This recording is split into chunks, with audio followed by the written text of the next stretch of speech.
नमस्कार, मैं हूं देवेंद्र। आप देख रहे हैं पंजाब केसरी टीवी चंडीगढ़। मनोहर सरकार पार्ट 2 को बने हुए 1 साल पूरा होने को आया है। तब से यह सरकार बनी है जब से ही विपक्षी दल लगातार ये बात कह रहे हैं कि ये सरकार अपना कार्यकाल पूरा नहीं कर पाएगी और मध्यावधि चुनाव ही होंगे। आखिर वो नेता ये बात क्यों कह रहे हैं, पेश है हमारी ये रिपोर्ट।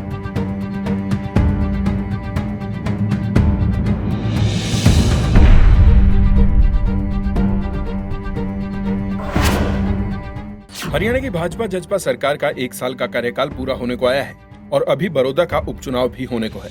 अब एक बार फिर ऐसी बातें उठनी शुरू हो चुकी हैं कि ये सरकार ज्यादा लंबी चलने वाली नहीं है। इसे लेकर सियासतदान अपने अपने तर्क दे रहे हैं। बुधवार को प्रेस कॉन्फ्रेंस में पूर्व मुख्यमंत्री एवं इनेलो सुप्रीमो ओम प्रकाश चौटाला ने कहा कि बड़ौदा उपचुनाव के बाद प्रदेश की सरकार गिर जाएगी और संभव है कि प्रदेश और देश में मध्यावधि चुनाव हो जाएं। मैं कोई ज्योतिषी नजूमी और जर्नलिस्ट नहीं हूँ। जो हालात आज प्रदेश में व्यापक हैं उसके दृष्टिगत ये बड़ौदा का एक अकेला उपचुनाव मत समझा। इस चुनाव का परिणाम बाद में इस प्रदेश के मध्यावधि चुनाव भी हो सकते हैं।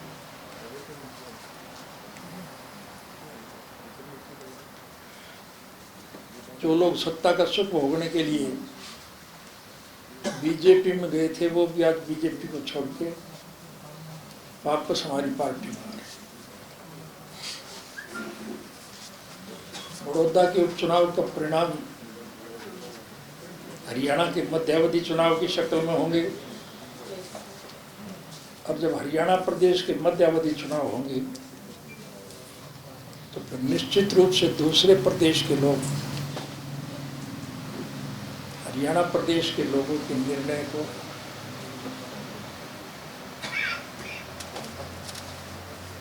मान करके अपने प्रदेश के हालात को बदलने में अहम भूमिका निभाएंगे। तो ऐसा लगता है कि देश में भी मिड टर्म पोल किसी समय भी हो जाए। असम से कांग्रेस के विधायक शमशेर सिंह गोगी ने तो यहाँ तक कह दिया कि सरकार को अपना बीमा करवा लेना चाहिए क्योंकि बड़ौदा उपचुनाव के बाद सरकार नहीं बचेगी। देखो, अगर सरकार की लोकप्रियता आज जनता के हिसाब से आंकी जाए तो ये 0% -0 में चली गई। वैसे तो सरकार है, अपना डंडा चला ही रही है। देखो सरकार ने कितने घोटाले कर लिए, अरबों रुपये जनता के पी गई। सरकार के कुछ लोग पी गए होंगे, सारे नहीं पिए होंगे, तो कुछ अधिकारी पी गए होंगे। किसी घोटाले की जांच सिरे नहीं चढ़ती, चाहे वो पैडी घोटाला हो, चाहे शराब घोटाला हो, चाहे कोई घोटाला हो, चाहे ट्रांसपोर्ट का घोटाला हो। घोटाले पे घोटाले हो रहे हैं। और ये तो तब है जब मुख्यमंत्री ईमानदार है, जैसा लोग कहते हैं। अगर मुख्यमंत्री ईमानदार ना होता तो फिर हरियाणा तो बिक गया होता अब तक। मैं तो हैरान हूँ, फिर भी लोग ये कहते हैं कि मुख्यमंत्री ईमानदार है। मैं कहा जब मुख्यमंत्री के जो चारों तरफ लोग हैं वो ईमानदार नहीं है। अब ये कह रहे हैं हम सब्जियों का बीमा करेंगे। मैं कहता हूँ सरकार का बीमा होना चाहिए, यही जाने वाली है सरकार। 10 तारीख को रिजल्ट आएगा बड़ौदा का और उसके बाद ये सरकार नहीं रहेगी। शुरुआत में सरकार को समर्थन देने वाले और बाद में सरकार से खफा हुए महम से निर्दलीय विधायक बलराज कुंडू भी सरकार के गिरने की बात कह रहे हैं। उन्होंने तो पिछले दिनों पंजाब केसरी से बातचीत में ये तक कह दिया था कि कुछ ही दिनों में बड़ा धमाका होने वाला है। मैं जानना चाह रहा था वो ये है कि 11 महीने सरकार को हो चुके हैं।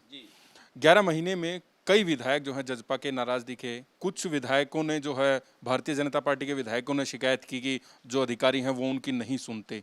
किस तरीके का कार्यकाल देखते हैं आप ये 11 महीने का सरकार का, भाजपा जजपा गठबंधन सरकार? देखिए, ये कार्यकाल सरकार नाम की तो चीज़ है ही नहीं। यहाँ चंद लोगों ने इस सिस्टम को कैप्चर किया हुआ है। जो चंद मुख्यमंत्री जी की टीम है, इस प्रदेश को लूटने का काम कर रहे हैं। आज मैं आपको एक बात बताता हूँ, मेरे साथी हैं बीजेपी के विधायक हैं, उनमें से 70% विधायक वो पार्टी से बंधे हुए हैं, उनकी मजबूरियां हैं, लेकिन इतने वो लोग परेशान हैं, इतने त्रासद हैं, वो लोगों को ना जवाब दे पा रहे हैं। लोगों ने उनसे सवाल करने शुरू कर दिए हैं। वो अपने लोगों ने जिन्होंने वोट देकर उनको चुना था उनसे छुपते फिर रहे हैं, और ये ज़्यादा दिन चलने वाला नहीं है। आने वाले समय में आप देखेंगे सत्ता पक्ष के ही विधायक साथी हमारे वो इतना बड़ा ब्लास्ट करेंगे कि सरकार बच नहीं पाएगी।